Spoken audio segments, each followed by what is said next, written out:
സസ്പെൻഷനിലുള്ള senior civil police officer Umesh വള്ളിക്കുന്നിനെ സംസ്ഥാന പോലീസ് സേനയിൽ നിന്നും പിരിച്ചുവിട്ടു. കോഴിക്കോട് സ്വദേശിയായ ഉമേഷ് നിലവിൽ പത്തനംതിട്ട ആറന്മുള സ്റ്റേഷനിൽ ജോലി ചെയ്യുകയായിരുന്നു. സേനയിലെ അച്ചടക്കം തുടർച്ചയായി ലംഘിച്ചുവെന്ന കാരണം ചൂണ്ടിക്കാട്ടിയാണ് നടപടി. വിവരങ്ങളുമായി MS അനീഷ് കുമാർ ചേരുന്നുണ്ട്. അനീഷ്, സൈബറിടത്ത് പോലീസിനെ ഏറ്റവും കൂടുതൽ വിമർശിക്കുന്ന അല്ലെങ്കിൽ പോലീസ് സേനയിലെ പുഴുക്കുത്തുകളെ തുറന്നു കാട്ടുന്ന ഒരു ഉദ്യോഗസ്ഥൻ കൂടിയാണ് ഉമേഷ് വള്ളിക്കുന്ന്. പക്ഷേ നമുക്കറിയാം, ഇവിടെ വലിയ അഴിമതിക്കാരും കസ്റ്റഡി മർദ്ദന കേസിലെ പ്രതികളുമൊക്കെ സേനയിൽ തുടരുമ്പോൾ ഒരു സൈബർ സോഷ്യൽ മീഡിയയിൽ ഈ രീതിയിലുള്ള പരാമർശങ്ങൾ, പ്രസ്താവനകൾ തുടർച്ചയായി നടത്തുന്നു എന്ന് പറഞ്ഞ് ഒരു ഉദ്യോഗസ്ഥനെ പിരിച്ചുവിടുന്നൊരു സാഹചര്യത്തിലേക്ക് സർക്കാർ കടന്നിരിക്കുന്നു. എന്താണ് നടപടി ഉണ്ടായിരിക്കുന്നത്?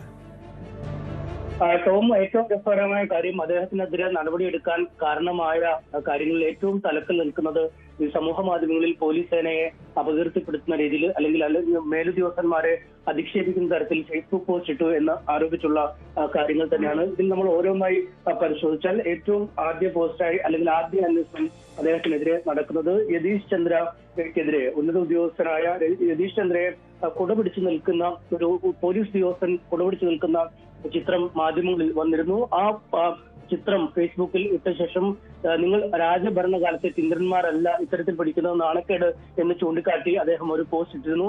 അതിനെതിരെ അന്വേഷണം നടത്തുകയും അദ്ദേഹത്തിനെതിരെ നടപടിയെടുക്കുകയും ചെയ്തിരുന്നു. ശബരിമല കർമ്മസമിതി ഈ ശബരിമല പ്രക്ഷോഭ കാലത്തൊക്കെ അവരുടെ ഹർത്താൽ ആഹ്വാനം ചെയ്തിരുന്നു. അന്ന് ഹർത്താലിൽ പരക്കെ അക്രമ സംഭവങ്ങൾ കോഴിക്കോട് ഉണ്ടാകുന്ന സാഹചര്യത്തിൽ അന്ന് ഈ പോലീസ് ബന്ദോബസ്തിനെ വിമർശിച്ചുകൊണ്ട് അദ്ദേഹം പോസ്റ്റ് ഇട്ടു. ഒപ്പം ഈ വീഴ്ചകൾക്ക് ഉത്തരവാദി സിറ്റി പോലീസ് കമ്മീഷണറാണ് എന്നും അദ്ദേഹം പരാജയമെന്നും ഫേസ്ബുക്കിലൂടെ ഇട്ടു എന്നാണ് മറ്റൊരു ആരോപണം. ഒപ്പം UAPA പ്രതികളെ അനുകൂലിക്കുന്ന എന്ന രീതിയിൽ ഒരു സിനിമയിലെ ശബ്ദ സംഭാഷണങ്ങൾ അല്ലെങ്കിൽ രംഗം ഫേസ്ബുക്കിൽ പ്രസിദ്ധീകരിച്ചു. അത് UAPA പ്രതികളെ അനുകൂലിക്കുന്ന തരത്തിലാണ് എന്ന് ചൂണ്ടിക്കാട്ടി അത്തരം ഒരു കേസിലും അന്വേഷണം നടത്തി. മറ്റൊന്ന്, ഇതേ UAPA കേസിലെ പ്രതികൾക്ക്, പന്നിരാം കേസിലെ പ്രതികൾക്ക് ജാമ്യം കിട്ടിയപ്പോൾ അത് കാണിച്ചുകൊണ്ട് ഫേസ്ബുക്കിൽ പോസ്റ്റ് ഇട്ടു എന്നതാണ് മറ്റൊരു കാരണമായി ചൂണ്ടിക്കാണിക്കുന്നു. ഒപ്പം ഈ പോലീസ് സേനയിലുള്ള ഹെൽമറ്റ് ഗുണനിലവാരമില്ലാത്തതാണ് എന്ന് ചൂണ്ടിക്കാട്ടി ഫേസ്ബുക്കിൽ പോസ്റ്റ് ഇട്ടു. അത് മാധ്യമങ്ങളിൽ ചർച്ചയായി മാറിയത് പോലീസ് സേനയ്ക്ക് അവമതിപ്പുണ്ടാക്കുന്ന രീതി ഉണ്ടായി. ഒപ്പം ഈ പോലീസ് ഉദ്യോഗസ്ഥരിൽ നിന്നും വിവിധ തലങ്ങളിലായുള്ള ലോൺ തിരിച്ചടവുണ്ട്. ആ വായ്പാ തിരിച്ചടവ് പിരിക്കാൻ HDFC ബാങ്കിനെ ഏൽപ്പിച്ചു. അക്കാര്യത്തെ വിമർശിച്ചു ഫേസ്ബുക്ക് പോസ്റ്റ് ഇട്ടു. പ്രസ് ക്ലബിൽ നടന്ന ഒരു പരിപാടിയിൽ പോലീസ് സേനയുടെ അനുമതിയില്ലാതെ ആ ചടങ്ങിൽ ആ പരിപാടിയിൽ പങ്കെടുത്തു. ഒന്ന് രണ്ട് മാധ്യമങ്ങൾക്ക് അദ്ദേഹം പല വിഷയങ്ങളിലായി അഭിമുഖങ്ങൾ നൽകി എന്നീ കാര്യങ്ങളാണ് ചൂണ്ടിക്കാണിക്കുന്നത്. ഒപ്പം അദ്ദേഹം ഒരു പറമ്പിൽ ബസാർ സ്വദേശിയുമായ ഒരു അതായത് നിശബ്ദരായിരിക്കണം അനീഷ്, അതാണ് നിശബ്ദരായിരിക്കണം. സർക്കാരിനെതിരെ ഈ നമ്മുടെ ഇവിടുത്തെ സിസ്റ്റത്തിനെതിരെ പ്രതികരിച്ചു കഴിഞ്ഞാൽ ഇതായിരിക്കും അനുഭവം എന്നൊരു മുന്നറിയിപ്പ് കൂടി പറയുന്നു. അതായത് തിരുവനന്തപുരം മെഡിക്കൽ കോളേജിലെ ഡോക്ടർ അവിടുത്തെ സിസ്റ്റം തകരാറിലാണെന്ന് തുറന്നു പറഞ്ഞപ്പോൾ അദ്ദേഹത്തെ ഒറ്റതിരിഞ്ഞ് ആക്രമിക്കുന്ന സാഹചര്യം. ഇവിടെ ഉമേഷ് വള്ളിക്കുന്ന് പോലീസ് സേനയിലെ ചില കാര്യങ്ങൾ തുറന്നു പറയുമ്പോൾ അദ്ദേഹത്തെയും പിരിച്ചുവിടുന്നൊരവസ്ഥ. ഈ ഉമേഷ് വള്ളിക്കുന്നിന്റെ പ്രതികരണം ഈ സംഭവത്തിന് പിന്നാലെ, നടപടിക്ക് പിന്നാലെ വന്നിട്ടുണ്ട് അദ്ദേഹത്തിന്റെ വാക്കുകളിലേക്ക്. പിരിച്ചുവിടൽ ഓർഡർ കിട്ടിയത് 21-ാം തീയതി ഇറക്കിയതാണ്. ഇന്നിപ്പോൾ പത്തനംതിട്ടയിൽ നിന്ന് കൊണ്ടുത്തന്നു. ഇനി ഒരു അപ്പീൽ കൊടുക്കാനുള്ള ഒരു ഓപ്ഷൻ ഉണ്ട്. നമ്മൾ 6 ദിവസത്തിൻ്റെ ഉള്ളിൽ ഒരു അപ്പീൽ DIG കൊടുക്കും. അതും ഇതുപോലത്തെ ഒരു പ്രഹസനം പോലെ ആയിരിക്കും പരിപാടിയും തോന്നുന്നു. അതിനുശേഷം നമ്മൾ ട്രിബ്യൂണലായിട്ടും കോടതിയായിട്ടുള്ള നിയമ നടപടികൾക്ക് പോയി തിരിച്ചു വരുന്നതാണ്. പോലീസിൽ ഒരു 11 കുറ്റങ്ങൾ ചൂണ്ടിക്കാണിച്ചിട്ടാണ് നമ്മളിപ്പോൾ പിരിച്ചുവിട്ടിട്ടുള്ളത്. ആ 11 കുറ്റങ്ങളുടെ മറുപടി ഞാൻ വ്യക്തമായി പൊതുജനങ്ങൾക്ക് മനസ്സിലാക്കാൻ വേണ്ടി സോഷ്യൽ മീഡിയയിൽ ഇട്ടിരുന്നു. അതിനുള്ള മറുപടി SP-ക്ക് കൊടുക്കുകയും ചെയ്തിരുന്നു. അന്നേ നമുക്കറിയാം മറുപടി തൃപ്തികരമല്ല എന്ന് പറഞ്ഞിട്ട് നമ്മളെ പിരിച്ചുവിടുന്ന നടപടി തീരുമാനം സ്ഥിരപ്പെടുത്തുമെന്നറിയാം. പക്ഷെ അവർക്ക് തൃപ്തികരമായ നടപടി നമുക്ക് കൊടുക്കാനും പറ്റില്ല. കാരണം അങ്ങനെ കൊടുക്കാന്ന് പറയുന്നത് അത്രയ്ക്ക് നിയമവിരുദ്ധമായിട്ടോ അല്ലെങ്കിൽ ചട്ടവിരുദ്ധമായിട്ടോ ഒന്നും നമ്മൾ ചെയ്തിട്ടില്ല. അച്ചടക്കലംഘനമെന്ന് അവരെ ആരോപിക്കുന്നുണ്ടെങ്കിലും, കൃത്യവിലോപം എന്ന് ആരോപിക്കുന്നുണ്ടെങ്കിലും ഒരു കൃത്യവിലോപവും നമ്മുടെ ഭാഗത്തുനിന്ന് ഇതുവരെ ഉണ്ടായിട്ടില്ല. നമ്മൾ ഏൽപ്പിച്ചൊരു ഡ്യൂട്ടിയിൽ ഒരു വീഴ്ചയോ അല്ലെങ്കിൽ നമുക്കൊരു കൈക്കൂലിയോ അല്ലെങ്കിൽ ആൾക്കാരോട് മോശമായിട്ട് പെരുമാറിയിട്ടോ അങ്ങനൊരു സംഭവം ഇതുവരെ ഉണ്ടായിട്ടില്ല.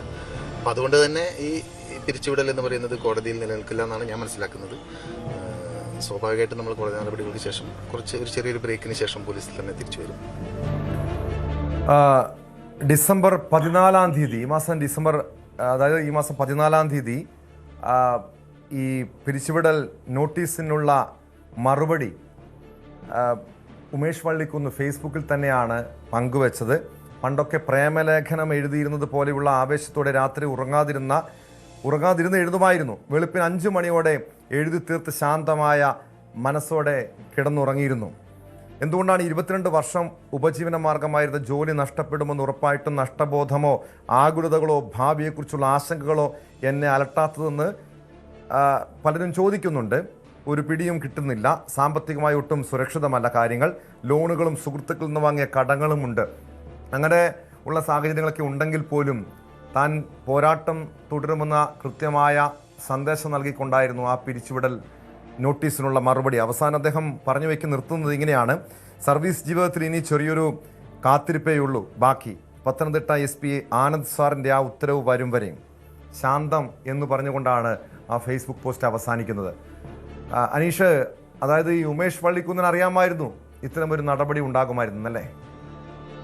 തീർച്ചയായും അദ്ദേഹം നടപടി എടുക്കുമെന്ന് ഉറപ്പിച്ചു തന്നെയിരുന്നു. കാരണം അതിലേക്കുള്ളൊരു ചവിട്ടുപടിയായാണ് ഓരോ അന്വേഷണങ്ങളും വരുന്നത്. ഓരോ തവണ അദ്ദേഹത്തിന് അന്വേഷണം വരുമ്പോഴും അല്ലെങ്കിൽ മെമ്മോ നൽകുമ്പോഴും അദ്ദേഹം അത് ഫേസ്ബുക്കിൽ വീണ്ടും പ്രസിദ്ധീകരിച്ച് ഉദ്യോഗസ്ഥരെ അധിക്ഷേപിച്ചു എന്നടക്കമൊക്കെയുള്ള കാര്യങ്ങളാണ് ചൂണ്ടിക്കാട്ടുന്നത്. ഒപ്പം ആ മെമ്മോ ഫേസ്ബുക്കിൽ ഇട്ടതിനെ തുടർന്ന് വീണ്ടും ഒരു അന്വേഷണം നടത്തിയപ്പോൾ ആ മെമ്മോയും അദ്ദേഹം ഫേസ്ബുക്കിൽ ഇട്ടു. ഒപ്പം ഈ റാന്നി ഡിവൈഎസ്പിക്കായിരുന്നു ഇതുമായി ബന്ധപ്പെട്ട വകുപ്പ് തല നടപടിയുടെ അന്വേഷണ ചുമതല. പക്ഷേ നേരിട്ടും രേഖാമൂലം ഒക്കെ ആവശ്യപ്പെട്ടിട്ടും അദ്ദേഹം ഈ ഹിയറിംഗിന് പങ്കെടുത്തില്ല, അല്ലെങ്കിൽ ഓൺലൈനായി പോലും മൊഴി നൽകാൻ എത്തിയില്ല എന്നതടക്കമുള്ള കാര്യങ്ങൾ ചൂണ്ടിക്കാട്ടുന്നു. അതിന് മറുപടിയായി തനിക്ക് ഉപജീവന ഭത്ത ലഭിക്കാത്തതുകൊണ്ടാണ് ഈ ഓൺലൈൻ ഹിയറിംഗിനോ അല്ലെങ്കിൽ നേരിട്ടോ പങ്കെടുക്കാൻ കഴിയാത്തതെന്ന് മറുപടി നൽകുന്നത് ആ ഉദ്യോഗസ്ഥനെ അവഹേളിക്കുന്നതിന് തുല്യമാണ്. അതായത് നമ്മൾ ഈ കുറ്റാരോപണ മെമ്മോയിലും ഈ പിരിച്ചുവിടൽ ഉത്തരവിലും ഒക്കെ പരിശോധിക്കുമ്പോൾ എപ്പോഴും കാണുന്ന ഒരു വാക്ക് മേലുദ്യോഗസ്ഥരെ ആക്ഷേപിക്കുന്നു, അവരെ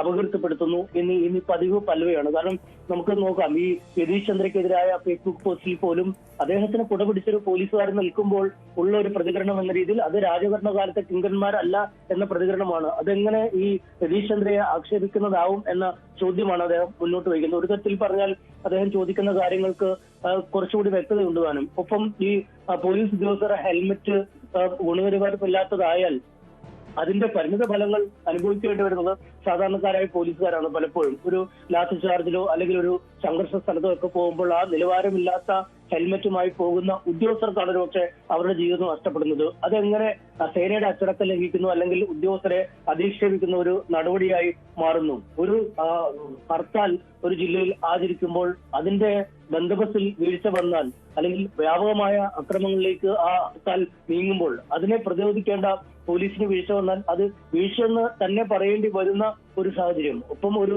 സിനിമാ ശകലം അത് ഫേസ്ബുക്കിൽ പോസ്റ്റ് ചെയ്താൽ അത് UAPA പ്രതികളെ ന്യായീകരിക്കുന്നതാണ് എന്ന തരത്തിലേക്ക് എങ്ങനെ വ്യാഖ്യാനിക്കാൻ കഴിയും? അല്ലെങ്കിൽ പ്രതികൾക്ക് ജാമ്യം കിട്ടിയെന്ന വാർത്ത പങ്കുവെക്കുന്നത് എങ്ങനെ അച്ചടക്കൽ? ഇങ്ങനെ ഒരുപാട് ചോദ്യങ്ങൾ ശരിക്കും ഈ ഉമേഷിന്റെ സസ്പെൻഷനുമായി ബന്ധപ്പെട്ടും പിന്നീട് ഡിസ്മിസലുമായി ബന്ധപ്പെട്ടും ഉയരുന്നുണ്ട്. നമുക്കറിയാം, സാധാരണഗതിയിൽ അതീവ ഗുരുതരമായ ഈ ലൈംഗിക കുറ്റകൃത്യങ്ങളിൽ പോലും ഉൾപ്പെടുന്ന പോലീസ് ഉദ്യോഗസ്ഥരെ പിരിച്ചുവിടുന്നതിന് ആഴ്ചകളും മാസങ്ങളും ഒക്കെ നീളുന്ന നടപടിക്രമം ഉണ്ടാവുന്നു. നാട്ടുകാരോട് പണം കുത്തിപ്പിടിച്ച് വാങ്ങുന്ന ആളുകൾക്കെതിരെ നടപടിയെടുക്കുന്നതിന് വലിയ കാലതാമസം ഉണ്ടാവുന്നു. പോലീസ് സേനയ്ക്ക് തന്നെ കളങ്കമായി മാറുന്ന കളങ്കിതരായ ആളുകളുമായി പങ്കുകച്ചവടം നടത്തുന്ന ഈ റിയൽ എസ്റ്റേറ്റ് മാഫിയകളുമായും അല്ലെങ്കിൽ മണൽ മാഫിയകളുമായി പങ്കുകച്ചവടം നടത്തുന്ന ഉദ്യോഗസ്ഥരെ പോലും പിരിച്ചുവിടുമെന്ന് പറഞ്ഞിട്ട് തിരിച്ച് ആരും അറിയാതെ സർവീസിൽ കയറിയത് ഷാഫി പറമ്പിലിനെ മർദ്ദിച്ച വടകര DYSP പോലുള്ള അങ്ങനെ ഒരുപാട് ആളുകളുള്ള ഒരു സേനയാണ്. അവിടെയാണ് ഈ 8 or 10 ഫേസ്ബുക്ക് പോസ്റ്റ് ഇട്ടു അല്ലെങ്കിൽ ഈ മേലുദ്യോഗസ്ഥരെ ബഹുമാനിച്ചില്ല അല്ലെങ്കിൽ അവരെ ആദരിച്ചില്ല, അവരെ അധിക്ഷേപിക്കുമെന്ന് ചൂണ്ടിക്കാട്ടിയൊക്കെയുള്ള ഈ നടപടികൾ എടുത്തിരിക്കുന്നു. എന്തായാലും അദ്ദേഹത്തിന് തികഞ്ഞ ശുഭപ്രതീക്ഷയാണ്. കാരണം കോടതിയിലെത്തുമ്പോൾ ഓരോന്നും ഏഴേറി പരിശോധിക്കുമ്പോൾ അത് ഏത് തരത്തിൽ പ്രതിഫലിക്കുമെന്നതും ഇതൊക്കെ ഒരു പിരിച്ചുവിടാൻ പര്യാപ്തമായ കാരണങ്ങളാണോ എന്നടക്കമുള്ള ചോദ്യങ്ങളിലേക്ക് നീങ്ങും എന്നതും ഒപ്പം വ്യക്തി എന്ന രീതിയിലുള്ള ചില അവകാശങ്ങളിന്മേലുള്ള കടന്നുകയറ്റം നടത്തിയെന്നൊക്കെ അദ്ദേഹം നേരത്തെ വ്യക്തമാക്കിയിരുന്നു. കാരണം അദ്ദേഹത്തിന് പങ്കാളിയുമായി ജീവിക്കുന്നത് പോലും പെരുമാറ്റ ചട്ടലംഘനം അല്ലെങ്കിൽ ഈ ഗുരുതരമായ ഒരു കുറ്റകൃത്യമാണ്, പെരുമാറ്റ ദൂഷ്യമാണ് എന്നൊക്കെ ആരോപിച്ചുള്ള നടപടികളുണ്ട്. എന്തായാലും ഇതൊക്കെ ഏകേറി പരിശോധിക്കപ്പെടും. അത് വരുന്ന ദിവസങ്ങളിൽ ഈ കോടതിയിലും അല്ലെങ്കിൽ ട്രിബ്യൂണലിലും മറ്റുമൊക്കെ ചർച്ച ചെയ്യപ്പെടും. സർവീസിലേക്ക് തിരിച്ചു കയറാൻ കഴിയും. വളരെ കൃത്യമായ ഒരു വ്യക്തമാണ്. MS അനീഷ് കുമാറാണ് വിവരങ്ങൾ നൽകിയത്. ഉമേഷ് വള്ളിക്കുന്ന പോലീസ് ഉദ്യോഗസ്ഥനെയാണ് തുടർച്ചയായി അച്ചടക്ക ലംഘനം കാണിക്കുന്നെന്ന് ചൂണ്ടിക്കാട്ടി സേനയിൽ നിന്നും പിരിച്ചുവിട്ടിരിക്കുന്നത്. കഴിഞ്ഞ ദിവസം ഇദ്ദേഹത്തിന് നോട്ടീസ് നൽകിയിരുന്നു, പിരിച്ചുവിടൽ നോട്ടീസ് നൽകിയിരുന്നു. അതിനും വ്യക്തമായൊരു മറുപടി നൽകിയില്ല. വിശദീകരണം തൃപ്തികരമായിരുന്നില്ല. ഇതേ തുടർന്നാണ് ഇപ്പോൾ കടുത്ത നടപടി ഉണ്ടായിരിക്കുന്നത്.